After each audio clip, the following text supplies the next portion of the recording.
ഇതാണേ ഇതാണ് നമ്മുടെ ശുഭി. ഇത് ശുഭിയുടെ ന്യൂ ഫ്രണ്ട്. ശുഭിയുടെ ന്യൂ ഫ്രണ്ടിന്റെ പേരെന്താ? പൊന്നപ്പൻ. പൊന്നപ്പനെയും കൊണ്ട് എങ്ങടാ പോണേ ശുഭി? ശുഭിയുടെ വാവയാണോ?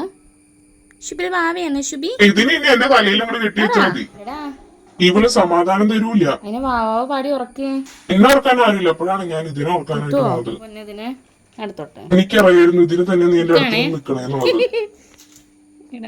ഇടി നോക്കിയിരുന്നത് ഇപ്പൊ തരാൻ ഞാൻ നിനക്ക്. എന്താ നിന്റെ വാവയാണോ? സൂബി വാവയാണോ? ആ സൂബിനെ പോലെ വാലൊക്കെ ഉണ്ട്, മൂക്കുണ്ട്, ചെവിയുണ്ട്, ആദ്യം കണ്ണുണ്ട്. വിട്ട് അതിന് വേനെടുക്കും. എടുത്തോട്ടെ. ഹായ്, നല്ല രസം കേൾക്കാനായിട്ട്. ഒന്നുകൂടി പാട്. വിടറാ, ദേ നിന്നെ പോലെ തന്നെ കണ്ണ്. നിന്റെ കണ്ണിന് കളർ വന്നോ? അതിന്റെ കണ്ണിന് കളർ നോക്കണോ? അടിച്ചു കീറി ഞാൻ ആ പല്ലും വെച്ചിട്ട് അതിന് വേനെടുക്കണ്ടടാ. വിട്.